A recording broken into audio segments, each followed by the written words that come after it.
오후 2시 광주 시내버스 1187번에 몸을 실었다. 차가 크게 흔들릴 때마다 지팡이를 쥔 손이 덜컥거렸고 무릎은 버티지 못할 만큼 욱신거렸다. 앞쪽 노약자석이 눈에 들어왔는데 가까이 다가가 보니 이미 한 청년이 다리를 쭉 뻗고 앉아 있었다. 잠시 망설였지만 결국 입을 열 수밖에 없었다. 혹시 잠시만 양보해 줄 수 있겠소? 목소리에는 떨림이 묻어 있었고 청년은 고개도 들지 않은 채 화면만 들여다보고 있었다.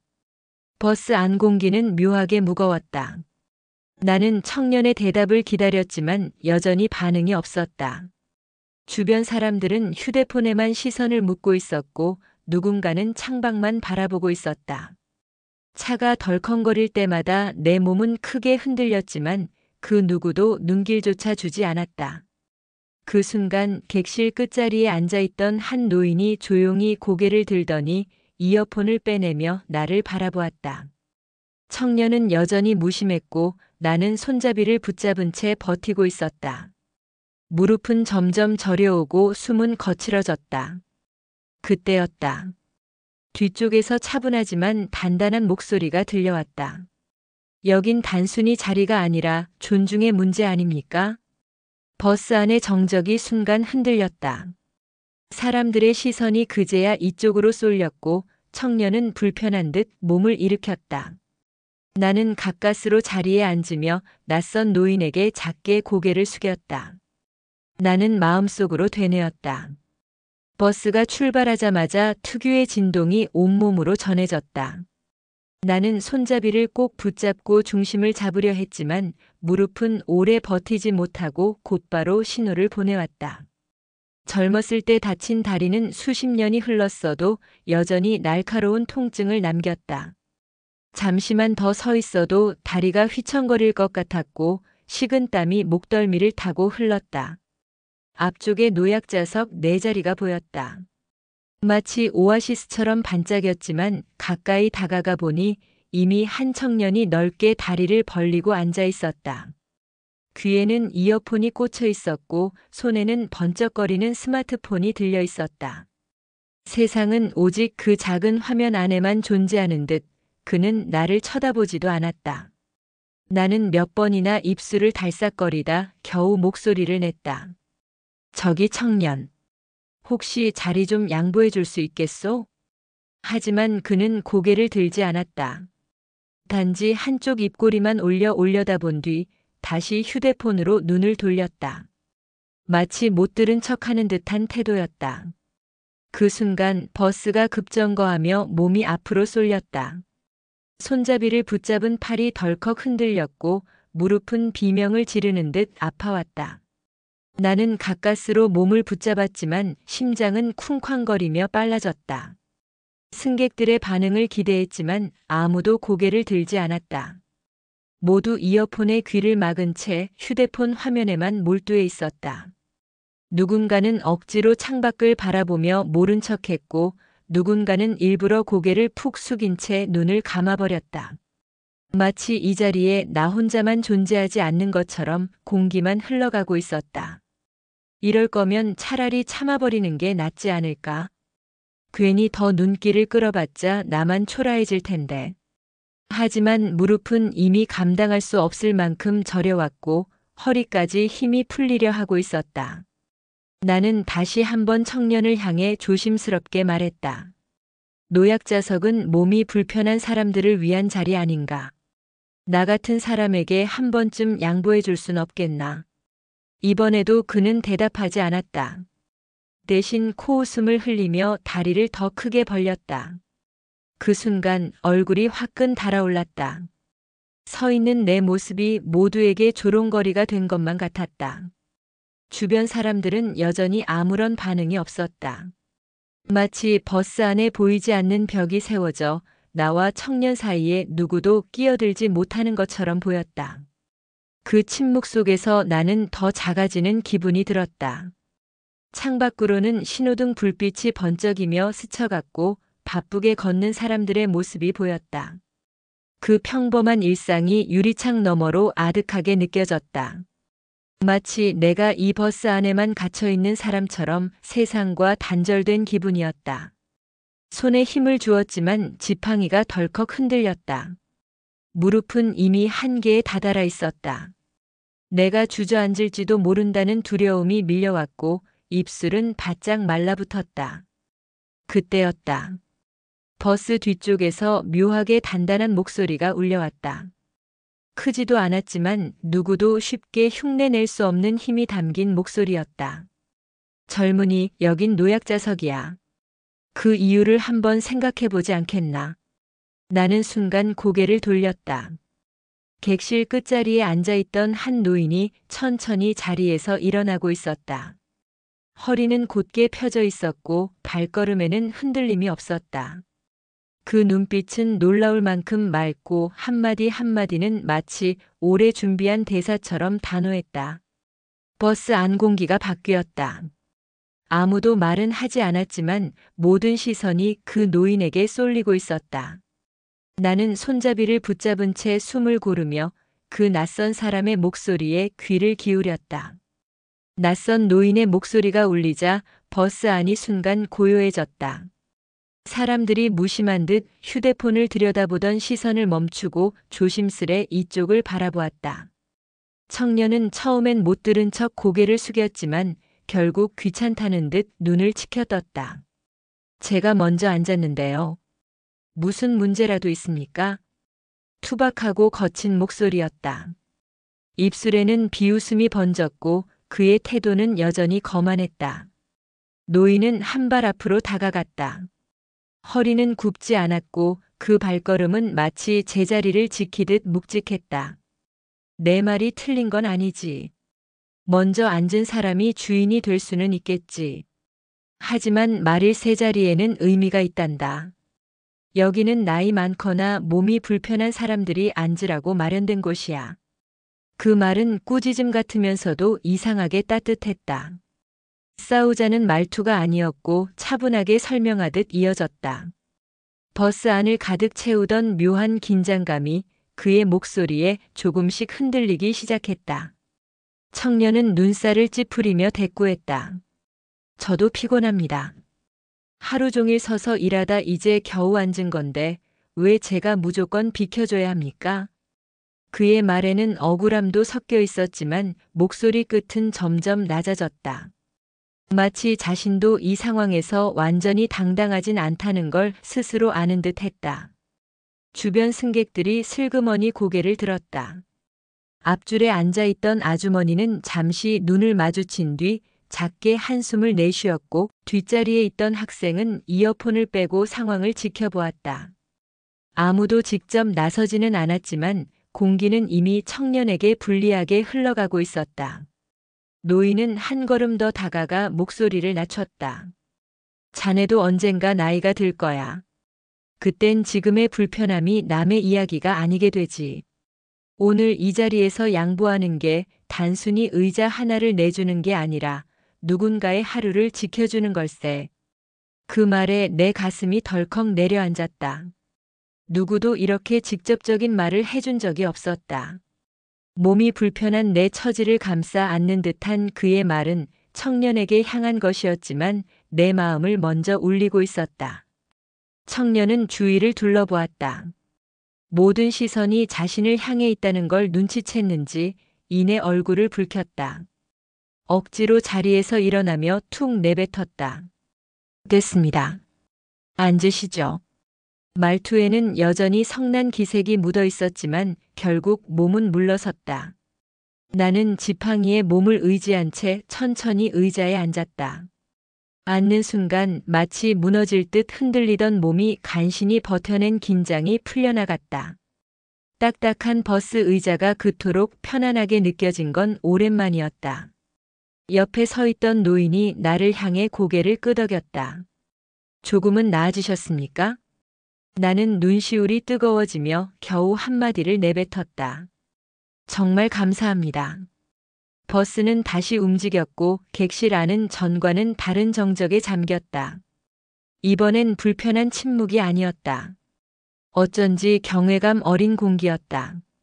사람들은 그 노인을 슬그머니 바라보았고 나는 옆에 앉은 그가 도대체 어떤 사람인지 더욱 궁금해졌다.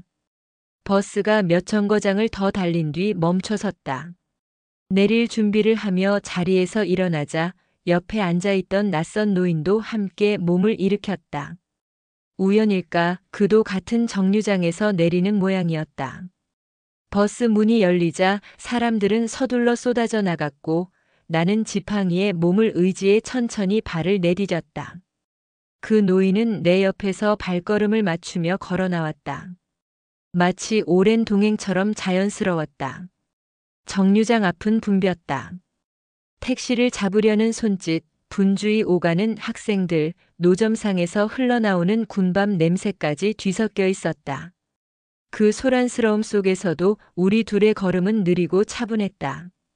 나는 잠시 머뭇거리다가 조심스럽게 입을 열었다. 아까 정말 고마웠습니다. 아니었으면 끝까지 서서 고생할 뻔했지요. 그는 미소를 지으며 대꾸했다. 별일 아니었습니다. 그저 마땅히 해야 할 일을 했을 뿐이지요. 그 말투에는 잘난 체도 부담도 없었다. 그저 오래 살아온 사람이 할 수 있는 가장 담백한 대답 같았다. 나는 왠지 모르게 마음이 편안해졌다. 우리는 나란히 횡단보도를 건넜다. 신호등 불빛이 붉은색에서 초록색으로 바뀌는 순간 사람들은 바쁘게 앞질러 달려갔다. 나는 무릎 때문에 속도를 낼 수 없었지만 옆에 노인은 내 보폭에 맞춰 천천히 걸어주었다. 그 배려가 고맙기도 하고 동시에 조금은 낯설었다. 길가의 가로수는 바람에 잎을 흩날리고 있었고 땅바닥에는 노란 잎이 수북하게 쌓여 있었다. 나는 지팡이 끝으로 낙엽을 살짝 밀어내며 말했다. 무릎이 예전 같지 않아 오래 걷기가 쉽지 않습니다. 젊었을 때 다친 건데 아직도 이렇게 남아있네요. 그는 고개를 끄덕이며 조용히 대답했다. 세월이 흘러도 어떤 상처는 흔적을 남기기 마련이지요. 겉은 멀쩡해 보여도 속에서는 계속 신호를 보내거든요. 그 말은 단순히 의학적인 설명이 아니라 인생에 대한 이야기처럼 들렸다. 나는 순간 울림을 느끼며 발걸음을 멈칫했다. 그가 어떤 삶을 살아왔기에 이런 무게 있는 말을 던질 수 있을까? 잠시 침묵이 흘렀다. 하지만 불편하지 않았다. 도리어 잔잔하게 스며드는 침묵이었다. 나는 용기를 내물었다. 혹시 어디 사십니까? 이 길은 제 집으로 가는 길인데. 그는 내 얼굴을 바라보다가 미소 지었다. 저도 이 앞 아파트 단지에서 삽니다. 같은 방향이군요. 그 말에 나는 순간 놀랐다. 버스에서 자리를 지켜준 것도 우연, 같은 정류장에서 내린 것도 우연, 그런데 집까지 같은 방향이라니. 마치 누군가 오래전부터 이 만남을 준비해둔 것처럼 느껴졌다. 나는 괜히 웃음을 지으며 말했다. 세상 참 좁군요. 이렇게 자주 마주치다 보면 앞으로도 길동무가 될 것 같습니다. 그는 짧게 웃으며 대꾸했다. 길동무라 나쁘지 않네요. 우리는 다시 걸음을 옮겼다. 가로등 불빛이 길 위에 길게 그림자를 들이우고 두 그림자는 나란히 이어졌다. 그 순간 묘한 기분이 들었다. 내 그림자와 그의 그림자가 겹치는 것만 같았고 그 겹침 속에서 오래전 잃어버린 무언가가 다시 다가오는 듯했다. 우리는 골목길을 따라 천천히 걸었다.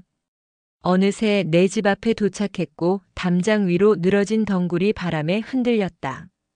나는 잠시 망설이다가 옆에 선 도현 어르신에게 말을 건넸다. 차 한잔하고 가시지요. 이렇게 같은 길을 걷는 것도 인연인데. 그는 사양하려는 듯 손을 저었지만 결국 고개를 끄덕였다. 그럼 잠시만 실례하겠습니다. 집안은 오래된 가구와 책들로 가득했지만 나름대로 정돈되어 있었다. 나는 부엌으로 들어가 주전자를 올려놓고 그는 거실 한쪽에서 사진들을 천천히 바라보고 있었다. 그 중에서도 유독 한 액자 앞에서 발걸음을 멈췄다. 그 사진은 내가 가장 소중히 여기는 흑백 사진이었다. 전쟁의 혼란 속에서 찍은 마지막 가족 사진. 아버지와 어머니, 그리고 아직 어린 내 모습이 강가 마을 배경과 함께 담겨 있었다. 세월이 흘러 액자는 빛이 바랬지만 사진 속 사람들의 눈빛은 여전히 선명했다. 도현 어르신이 사진을 한참 들여다보더니 낮게 중얼거렸다. 여기 황해도 송림 근처 아닌가요? 뒤쪽에 보이는 강줄기, 저 언덕 모양이 낯설지가 않네요. 순간 숨이 막히는 것 같았다. 송림이라는 이름은 내가 평생 마음속에만 묻어둔 단어였다. 피난길 이후로는 가족에게조차 쉽게 꺼내지 않았던 기억이었으니까. 나는 놀라움을 감추지 못한 채 물었다. 혹시 그곳을 아십니까? 그는 시선을 사진에서 떼지 않은 채 천천히 대답했다. 예전에 지도를 많이 들여다본 적이 있었습니다. 지형이 특이해 기억에 남아있더군요. 말은 그럴듯했지만 내 귀에는 이상하게 들렸다. 지도에서만 봤다기엔 그가 언급한 지형의 특징이 너무도 정확했다. 사진 속 작은 언덕의 각도, 강물이 휘어 흐르는 방향까지. 마치 직접 그곳을 밟아본 사람처럼 세세하게 짚어냈다. 나는 가슴이 두근거리며 사진 앞으로 다가갔다. 수십 년 전 총성이 울리던 밤 강을 건너던 순간이 떠올랐다. 등에 엎여 건너던 그 뜨거운 체온, 그리고 무릎에 남은 흉터. 잊으려 해도 잊히지 않았던 장면이 눈앞에 겹쳐졌다. 나는 떨리는 목소리로 말했다. 저 사진은 제게 잊을 수 없는 기억입니다. 우리 가족이 그날 밤 목숨을 걸고 넘어온 강가의 마지막 모습이지요. 그는 아무 말 없이 고개를 끄덕였다. 표정은 담담했지만 눈빛 속에는 설명하기 힘든 무언가가 번져 있었다. 애써 감추려는 듯한 오래된 기억의 흔들림 같았다. 나는 찻잔을 들고 돌아왔지만 손이 미세하게 떨렸다. 그가 누구인지 아직 확신할 수 없었지만 내 마음속 의심의 불씨가 점점 커지고 있었다. 우연히 같은 버스를 타고 우연히 같은 길을 걷고 이제는 내가 평생 묻어둔 장소의 이름까지 입 밖에 내다니. 차 향기가 방 안을 채우는 동안에도 내 시선은 계속 그의 얼굴과 손길을 쫓았다. 그는 태연한 듯 차를 들어 올렸지만 그 미묘한 떨림을 나는 놓치지 않았다. 그날 밤 나는 사진 앞에 홀로 서 있었다. 흑백 속에 멈춰 선 어린 내가 묻고 있었다. 정말일까? 저분이 그날 밤 나를 구해준 사람일까? 사진을 본 그날 밤 나는 도무지 잠을 이룰 수가 없었다. 눈을 감으면 어김없이 강물이 출렁이고 총성이 귓가를 울렸다. 어린 시절에 겪은 그날의 기억이 다시 살아난 듯 선명하게 떠올랐다. 그때 나는 겨우 9살이었다. 황해도 송림 근처 작은 마을, 집 뒤로는 강이 흐르고 앞에는 낮은 언덕이 있었다. 전쟁이 가까워지자 마을은 하루아침에 폐허가 되었고 우리 가족도 결국 남쪽으로 향하는 피난길에 오를 수밖에 없었다. 밤이 깊었을 때 우리는 강가에 모였다. 안개가 자욱했고 달빛마저 흐려 발치조차 똑바로 보이지 않았다. 사람들은 숨죽이며 눈치를 살폈고 누구도 크게 말하지 못했다. 그 정막을 깨트린 건 멀리서 들려온 날카로운 총성 한 발이었다. 심장이 움켜쥐어지는 듯했고 나는 어머니 치맛자락에 얼굴을 묻은 채 울음을 참으려 애썼다. 지금 건너야 해. 늦으면 기회가 없어. 아버지의 목소리는 떨렸지만 단호했다. 강물은 거세게 요동쳤고 물 한 개는 길을 가렸다. 나는 도저히 발을 내디딜 용기가 나지 않았다. 그 순간 어둠 속에서 한 남자가 나타났다. 검은 옷에 얼굴은 위장으로 가려져 있었고 숨소리조차 들리지 않았다. 그는 아버지에게 짧게 무언가를 속삭이더니 곧장 나를 안아올려 등에 업었다. 아이는 제가 맡겠습니다. 반드시 건너가게 할 테니 믿으십시오. 그 목소리는 낮고 차분했지만 이상하게도 그 안에는 확신이 담겨 있었다. 나는 겁에 질려 울음을 삼켰지만 그의 등에 업히자 조금은 안심이 되었다. 낯선 사람인데도 그 넓은 등과 뜨거운 체온은 이상하게도 믿음을 주었다. 차가운 강물이 발끝부터 올라왔다. 순간 몸이 얼어붙을 만큼 차가웠지만 그는 주저하지 않고 물살을 가르며 걸어 들어갔다. 총성은 여전히 뒤에서 울려 퍼졌고 불빛이 우리를 쫓는 듯 했다.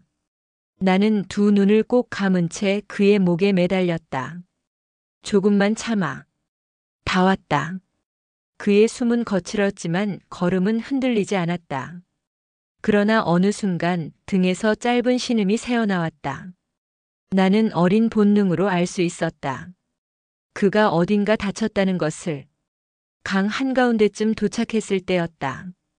총알이 튀어오르며 물보라가 일었고 그의 오른손이 순간적으로 움찔했다. 그때 나는 분명히 보았다. 엄지에 깊게 파인 상처, 피가 강물 위로 번져나가는 모습.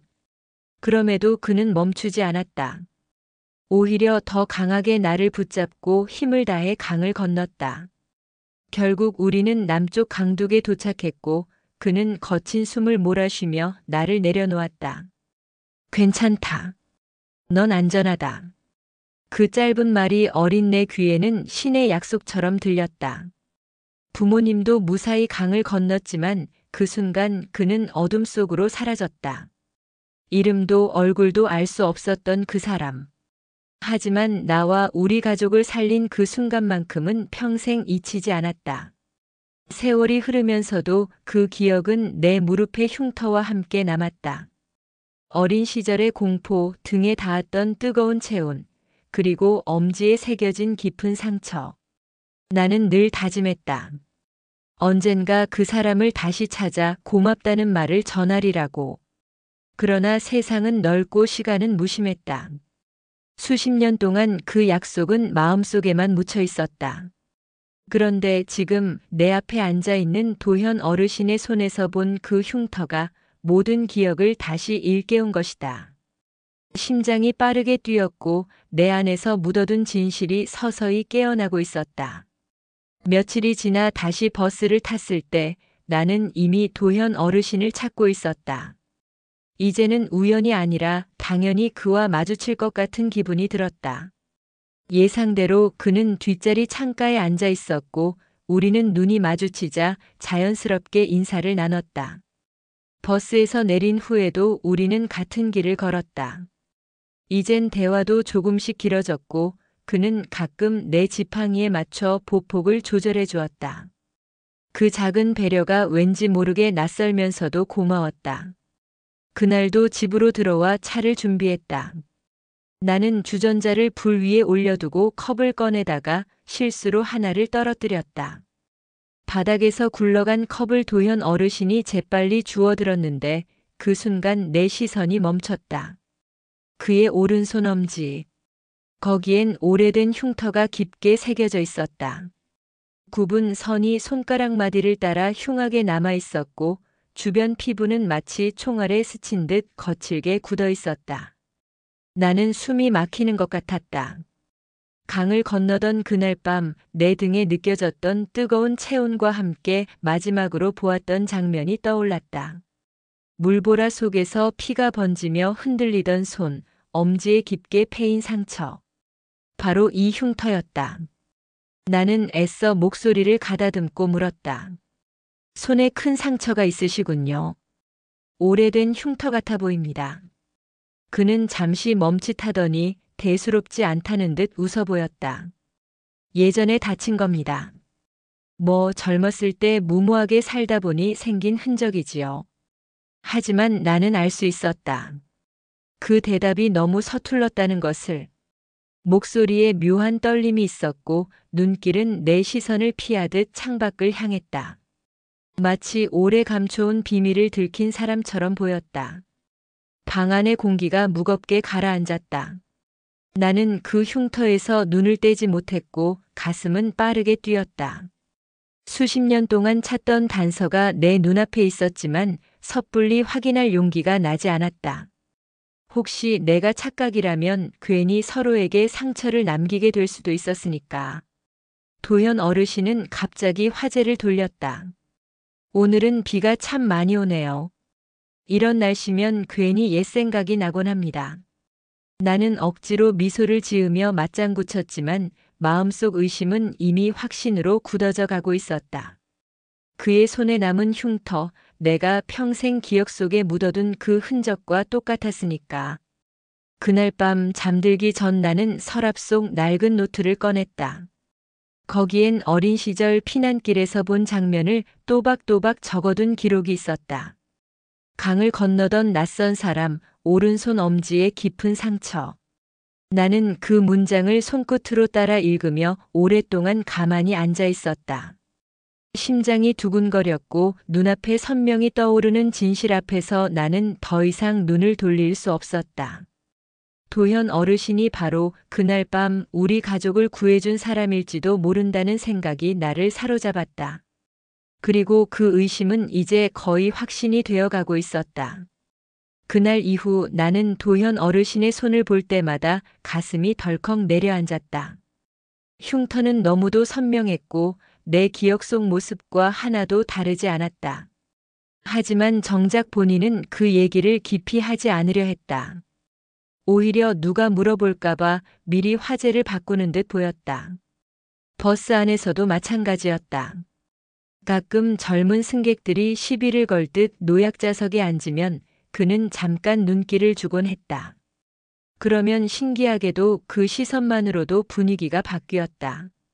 굳이 목소리를 높이지 않아도 사람들은 묘한 압박을 느낀 듯 자리를 내주곤 했다.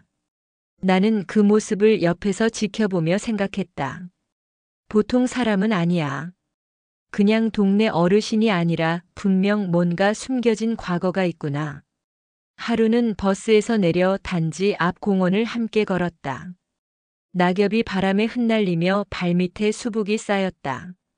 나는 지팡이로 낙엽을 툭툭 건드리며 조심스레 물었다. 어르신 가끔 옛날 생각을 하시는 것 같더군요. 그 흉터도 그렇고. 그는 잠시 걸음을 멈추더니 고개를 저었다. 흉터야 누구나 하나쯤 가지고 사는 거지요. 제겐 그저 오래된 상처일 뿐입니다. 말은 단순했지만 목소리에는 알 수 없는 무게가 실려 있었다. 마치 더 많은 이야기를 품고 있으면서도 끝내 내뱉지 않으려는 듯 했다. 나는 더 묻지 못하고 고개를 끄덕였지만 마음속 의문은 오히려 깊어졌다. 그날 저녁 우리는 내 집 거실에 마주 앉아 있었다. 나는 따뜻한 차를 내왔고 그는 조용히 찻잔을 들어 올렸다. 방 안은 고요했지만 그 고요가 편안하지는 않았다. 마치 말하지 못한 비밀이 공기 속에 가득 차 있는 것처럼 숨이 막혔다. 나는 일부러 사진첩을 꺼내 테이블 위에 올려놓았다. 오래된 흑백 사진 속의 강가 풍경과 어린 내가 웃고 있는 모습. 도현 어르신의 시선이 잠깐 그 사진 위에 머물렀다가 곧 피했다. 그 순간 내 심장은 빠르게 뛰었다. 어르신, 저 사진 보신 적 있습니까? 내가 조심스럽게 묻자 그는 찻잔을 내려놓고 차분하게 대답했다. 아니요, 처음 보는 얼굴들인데요. 짧은 대답이었지만 눈빛은 너무 오래 머뭇거렸다.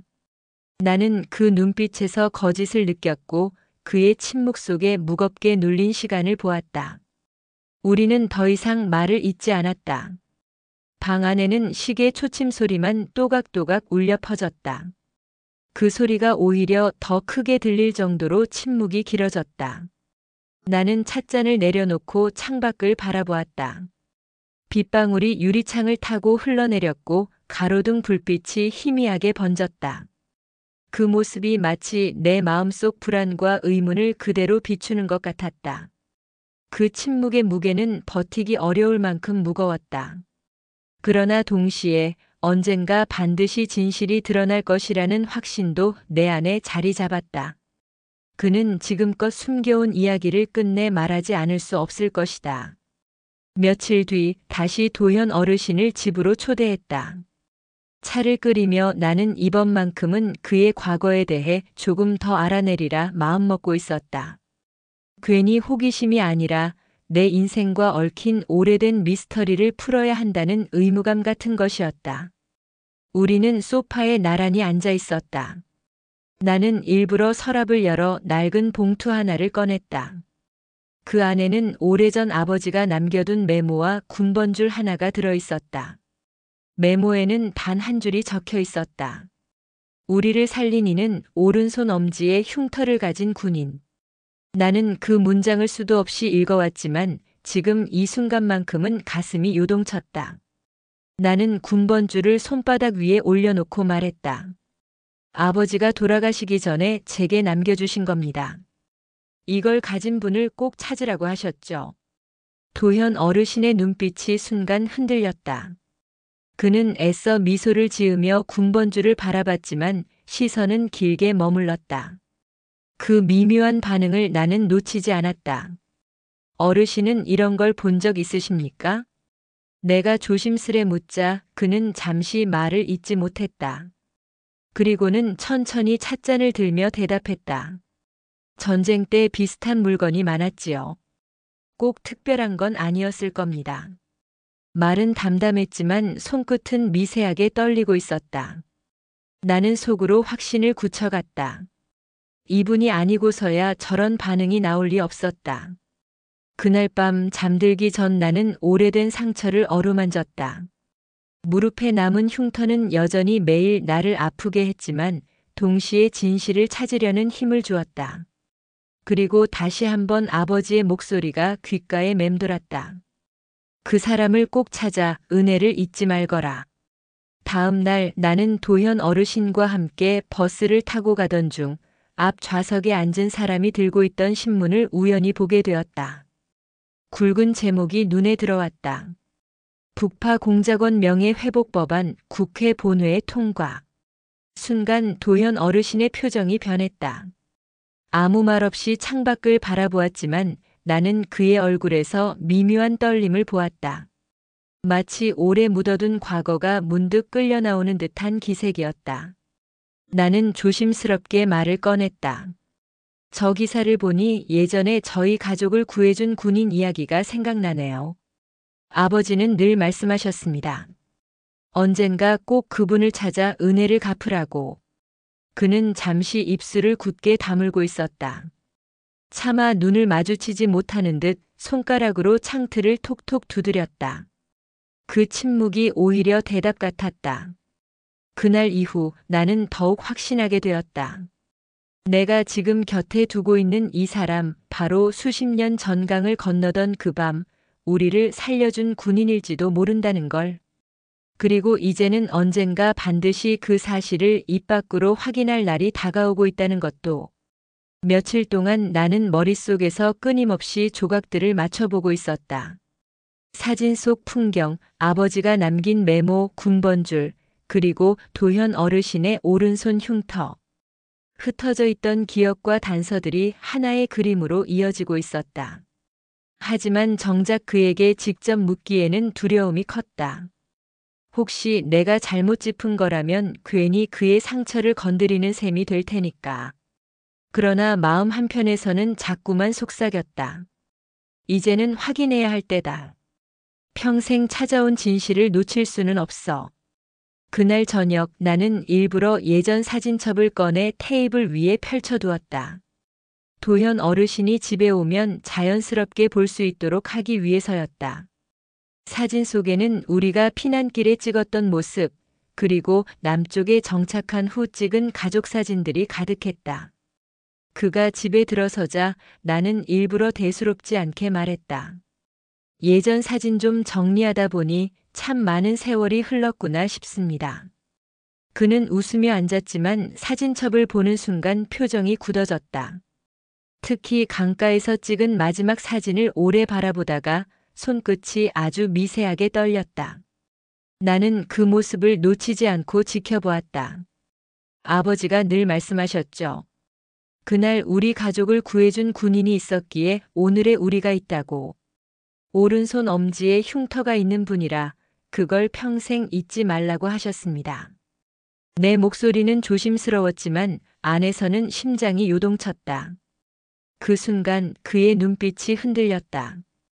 평소처럼 능청스럽게 웃지 못했고 마치 오래 숨겨온 무언가를 들킨 사람처럼 눈동자가 이리저리 흔들렸다. 흉터라 세상에 그런 사람 많지 않습니까? 그가 애써 태연하게 웃었지만 그 웃음은 오래가지 못했다. 나는 그 대답이 오히려 확신을 더해준다고 느꼈다. 잠시 침묵이 흘렀다. 나는 서랍에서 조심스럽게 군번줄을 꺼내 그의 앞에 올려놓았다. 쇠붙이가 부딪히는 소리가 유난히 크게 울렸다. 이겁니다. 아버지가 제게 남긴 유품이지요. 당신을 찾으면 꼭 전해드리라고 하셨습니다.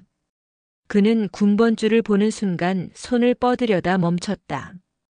표정은 차마 숨기지 못할 정도로 흔들렸고 눈가에는 오래된 기억이 밀려드는 듯한 기색이 역력했다. 그 침묵이 오히려 확실한 증거 같았다. 모든 조각이 하나로 맞춰지고 있었다. 내 어린 시절의 기억, 아버지의 말, 흉터, 군번줄, 그리고 지금 그의 눈빛까지. 나는 떨리는 목소리로 속삭였다. 어르신 아니 선생님. 바로 당신이군요. 그날 밤 우리 가족을 강 건너로 이끌어 주신 분이. 방 안 공기가 무겁게 가라앉았다. 그는 아무 대답도 하지 않았지만 부정하지도 않았다. 그 침묵 속에서 나는 마침내 진실이 눈앞에 있다는 것을 직감했다. 군번줄을 테이블 위에 올려둔 채 나는 그의 눈을 똑바로 바라보았다. 가슴은 미친 듯이 뛰었지만 시선을 피하지 않았다. 도현 어르신은 한동안 굳은 듯 움직이지 않았다. 그의 눈동자가 군번줄 위에서 흔들리며 수십 년의 세월을 뒤집어내는 것 같았다. 나는 조심스럽게 말을 꺼냈다. 아버지는 늘 말씀하셨습니다. 우리 가족을 살려주신 분이 계셨다고. 목숨을 걸고 강을 건너게 해주셨다고. 어르신, 그게 바로 당신 아닙니까?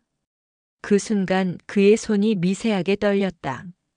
찻잔을 잡고 있던 손가락이 힘을 잃어 작은 소리를 내며 컵이 테이블에 내려앉았다. 그는 깊은 숨을 내쉬더니 천천히 고개를 들었다. 그 눈빛에는 더 이상 숨길 수 없는 무언가가 깃들어 있었다. 그래요. 그의 목소리는 낮았지만 마치 방 안을 울리는 듯 크게 들렸다. 그날 밤 나는 분명히 그 강에 있었지요. 당신과 가족을 등에 업고 물살을 건넜던 게 바로 나였습니다. 순간 온몸이 전율했다. 수십 년 동안 마음속에서만 그리던 장면이 눈앞의 현실로 이어졌다. 나는 목이 메어 아무 말도 하지 못하고 그를 바라보기만 했다. 그는 말을 이어갔다. 내 이름은 강도현. 당시 북파공작원으로 활동했지요. 임무는 당신 아버지와 가족을 안전하게 남쪽으로 데려오는 것이었습니다.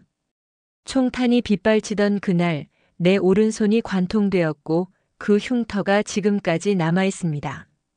그는 천천히 오른손을 내밀었다. 오래된 상처가 선명하게 드러났다. 나는 떨리는 손으로 그 흉터를 바라보다가 결국 손끝으로 살짝 스쳤다. 차갑고도 거친 피부. 하지만 내 기억 속에 그 흔적과 완벽히 일치했다. 왜 이제야 말씀하신 겁니까? 저는 평생 이 순간을 기다려왔습니다. 내 목소리는 떨렸고 눈시울이 뜨겁게 젖어들었다. 그는 고개를 떨구며 대답했다. 그땐 말할 수 없었어요. 북파 공작원은 그림자 속에서만 존재해야 했습니다. 임무가 끝나면 곧바로 다른 작전으로 이어졌고 우리 이름은 기록조차 남지 않았지요. 만약 신분이 드러나면 나뿐만 아니라 내가 구한 사람들까지 위험에 처할 수 있었기에 그저 침묵할 수밖에 없었습니다. 방 안 공기가 무겁게 내려앉았다. 나는 눈물이 뺨을 타고 흘러내리는 것도 모른 채 고개를 끄덕였다. 그의 고백은 내 가슴을 후벼 팠지만 동시에 수십 년 묻어온 의문을 풀어주었다. 선생님 아니 도연 어르신. 당신 덕분에 제가 이렇게 살아남아 의사가 되었고 수많은 생명을 살릴 수 있었습니다. 그 모든 시작은 바로 그날 밤 당신의 선택 덕분이었습니다. 그는 말없이 나를 바라보다가 처음으로 잔잔한 미소를 지었다. 그렇다면 내 삶도 헛되지 않았군요. 그 순간 나는 알았다. 수십 년의 퍼즐은 이제 모두 맞춰졌고 우리 둘의 인연은 마침내 진실의 이름으로 이어졌다는 것을. 도현 어르신의 입에서 진실이 흘러나온 그날 밤, 방 안의 공기는 유난히 무거웠다. 나는 그의 고백을 들으며 마치 돌덩이를 가슴에 안은 듯 숨이 가빠왔다.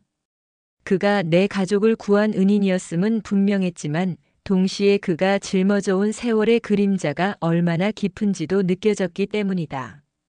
그는 한참 동안 침묵하다가 천천히 입을 열었다. 나는 평생 내 손에 묻은 피와 함께 살아왔습니다. 당신 가족을 구한 그날 밤에도 다른 곳에서는 또 다른 총성이 울리고 있었지요. 나는 수없이 많은 작전에 투입됐습니다. 때로는 성공했지만 때로는 누군가의 아들이나 남편이 다시는 집으로 돌아가지 못하는 결과를 남기기도 했습니다. 목소리는 낮았지만 그 안에는 오랜 자책이 묻어 있었다. 나는 그의 얼굴을 바라보았다. 굵은 주름 사이로 세월이 깊게 파였고 그 주름마다 말하지 못한 고통이 새겨져 있는 듯 했다. 그는 손을 들어 흉터난 오른손을 천천히 바라보았다. 이 상처는 내게 단순한 흉터가 아니었습니다. 그날 강물 속에서 얻은 상처는 이후 내 삶의 족쇄가 되었지요. 밤마다 꿈속에서 강물은 다시 출렁였고 총성은 내 귓가를 떠나지 않았습니다. 어쩌면 내가 살아남은 건 벌을 받으라는 뜻이었는지도 모릅니다. 나는 숨을 고르며 조용히 대답했다. 어르신, 그건 벌이 아니라 누군가의 삶을 지켜내라는 사명이었을 겁니다. 적어도 제겐 그렇습니다. 당신이 없었다면 저는 이미 이 세상 사람이 아니었겠지요. 그는 고개를 끄덕였지만 표정은 여전히 무거웠다. 그렇게 말해줘서 고맙습니다. 하지만 내 마음속 깊은 곳에서는 늘 물었습니다. 내가 한 일들이 정말 옳았는가? 국가라는 이름으로 행해진 수많은 임무 속에서 과연 나는 한 인간으로서 바른 길을 걸은 것인가? 누구도 내게 대답해주지 않았습니다. 나는 자리에서 일어나 내 왼쪽 다리를 보여주었다. 총탄에 맞아 절뚝거리게 된 다리, 그리고 수십 년간 나를 괴롭혔던 흉터. 이 상처가 대답입니다. 당신이 제게 남겨준 것은 상처가 아니라 삶 그 자체였어요. 제가 이 다리를 보며 살아온 세월 동안 늘 다짐했습니다. 언젠가 그날 밤에 은인을 찾아 반드시 감사의 말을 전하겠다고. 내 말에 그의 눈가가 붉어졌다. 그는 손등으로 얼굴을 훔치며 낮게 중얼거렸다. 나는 평생 누군가에게 고맙다는 말을 들을 자격조차 없다고 생각했는데 이렇게 직접 듣게 되는군요. 방 안에 잠시 정적이 흘렀다. 그러나 이번 정적은 무겁지 않았다. 오히려 두 노인이 서로의 상처를 나누며 조금씩 치유되는 듯한 고요였다. 나는 그에게 다가가 손을 꼭 잡았다. 어르신, 이제 혼자가 아닙니다. 저도 제 가족도 당신의 삶과 연결되어 있습니다. 당신이 짊어져온 상처와 기억, 저도 함께 감당하겠습니다. 그는 깊은 숨을 내쉬며 고개를 끄덕였다. 이제야 내 가슴속 짐이 조금은 내려가는 것 같구나. 그날 이후 나는 도현 어르신을 바라보는 눈빛이 달라졌다. 그는 더 이상 우연히 버스에서 만난 노인이 아니었다. 내 인생을 송두리째 바꿔놓은 은인이자 내가 평생 찾아 헤매던 사람이었다. 어느 날 우리는 공원 벤치에 나란히 앉아 있었다. 가을 햇살은 따뜻했지만 바람은 서늘했다. 낙엽이 흩날리며 발치에 떨어지고 아이들의 웃음소리가 멀리서 들려왔다. 그 고요 속에서 나는 오래 묵힌 말을 꺼냈다. 어르신, 아니 선생님. 저는 평생 당신께 빚을 지고 살아왔습니다. 그날 밤 당신이 아니었다면 저는 벌써 이 세상 사람이 아니었을 겁니다.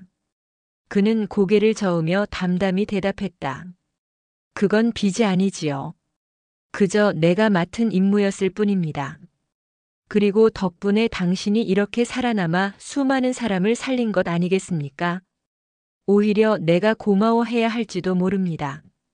나는 고개를 끄덕였지만 쉽게 동의할 수는 없었다. 내 가슴 속에는 늘 한 가지 생각이 있었다. 내가 살아남은 건 누군가의 희생 덕분이다. 그렇다면 나도 내 삶으로 보답해야 한다. 그래서 의사가 되었고 수많은 환자들을 치료하며 살아왔다. 어쩌면 내가 구한 사람들의 삶 하나하나가 곧 도현 어르신에게 돌려드리는 빚의 일부일지도 몰랐다. 나는 조용히 말했다.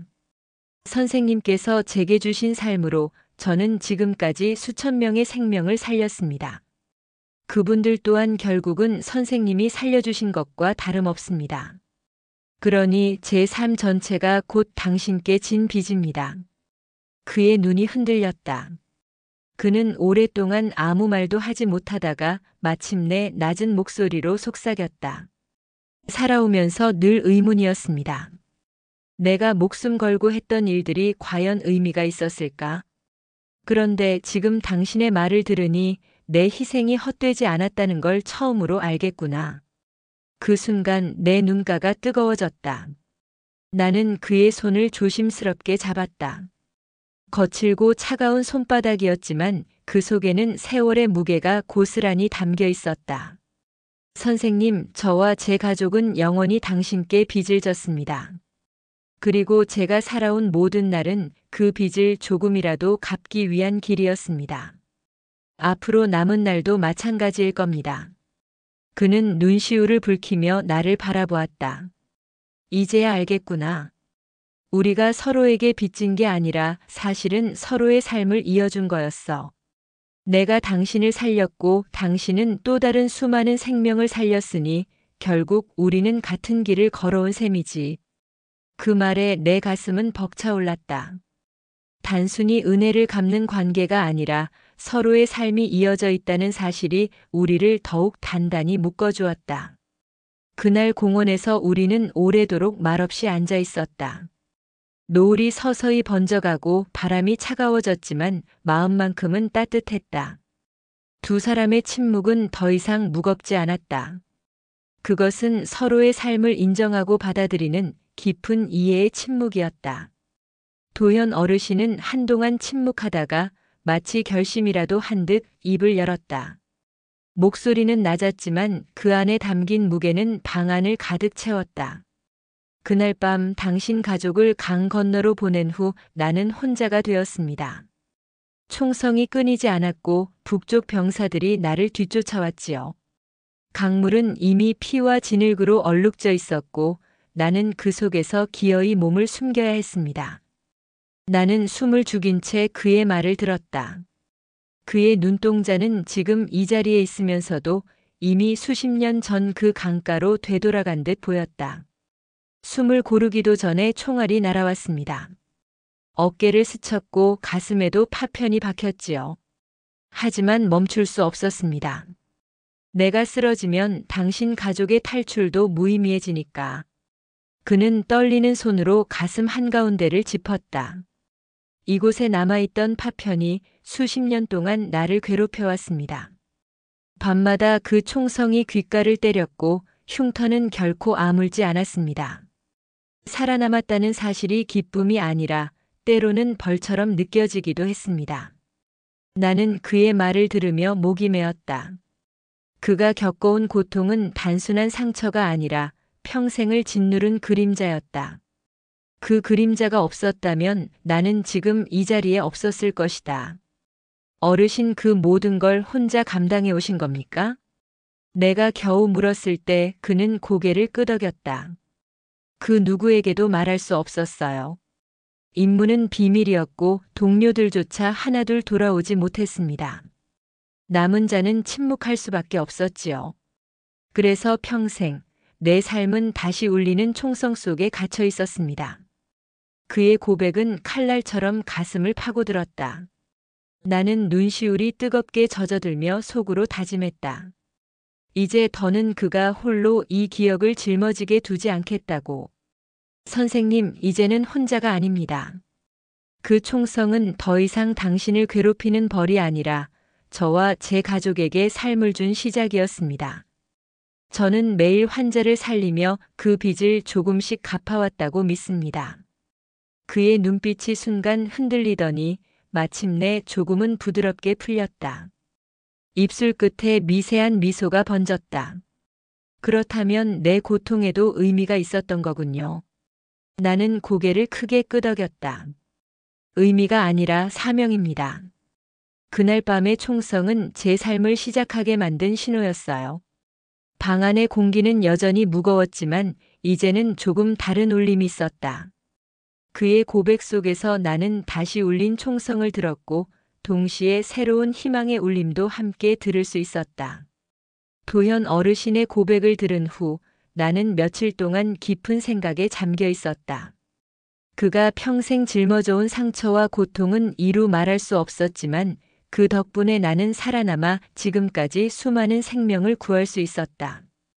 결국 내 삶 자체가 그의 희생 위에 세워진 것이라는 사실이 선명하게 다가왔다. 어느 오후 우리는 늘 그렇듯 버스를 타고 공원 앞에서 내렸다. 석양이 지고 있었고 붉은 빛이 두 사람의 그림자를 길게 느렸다. 나는 걸음을 멈추고 조심스럽게 입을 열었다. 선생님, 저는 늘 은혜를 갚아야 한다는 생각만 했습니다. 하지만 이제는 깨닫습니다. 우리는 단순히 은혜와 빚의 관계가 아니라 서로의 삶이 이어져 있는 존재라는 것을요. 그는 고개를 돌려 나를 바라보았다. 눈빛은 여전히 깊었지만 전보다 한결 부드러웠다. 나는 말을 이어갔다. 당신이 제게 준 삶으로 저는 수많은 환자를 살렸습니다. 그분들의 삶은 다시 그 가족을 살리고 또 다른 생명을 이어주었지요. 그 모든 시작은 결국 선생님입니다. 그러니 제 삶은 곧 선생님의 삶과 이어져 있습니다. 그는 잠시 침묵하더니 미소를 지었다. 나는 늘 내 과거가 무겁다고 생각했지요. 하지만 당신의 말을 들으니 내 삶이 누군가의 삶과 연결되어 있었다는 걸 처음으로 실감합니다. 결국 우리는 서로의 생명을 이어준 셈이군요. 나는 그의 손을 잡았다. 거칠지만 따뜻한 온기가 전해졌다. 맞습니다. 선생님이 제게 주신 삶이 이렇게 이어져 지금은 우리가 같은 길 위에 서 있습니다. 그는 고개를 끄덕이며 조용히 말했다. 그렇다면 이제 후회하지 않아도 되겠군요. 내가 한 일이 옳았는지 의미가 있었는지 평생 의문이었는데 이제 그 대답을 찾은 것 같습니다. 석양빛이 그의 얼굴을 비추고 있었다. 그 얼굴은 오랜 세월의 상처와 고통을 품고 있었지만 동시에 평온과 안도의 빛도 함께 담겨 있었다. 우리는 다시 걸음을 옮겼다. 공원에는 아이들이 뛰어놀고 연인들이 웃으며 손을 잡고 있었다. 그 평범한 일상이 얼마나 소중한 것인지 우리는 누구보다 잘 알고 있었다. 나는 마음속으로 다짐했다. 남은 날 동안 이 인연을 단순한 과거의 은혜로 묻지 않고 함께 걸어갈 동반자로 받아들이리라. 삶은 결국 이어지는 것이고 우리 두 사람은 그 증거였다. 그날 저녁 집에 돌아와 창밖을 바라보며 나는 속삭였다. 선생님, 이제는 제가 당신의 삶을 지켜드리겠습니다. 당신이 제게 그랬던 것처럼. 늦은 오후 버스 정류장에서 나는 도현 어르신과 나란히 서 있었다.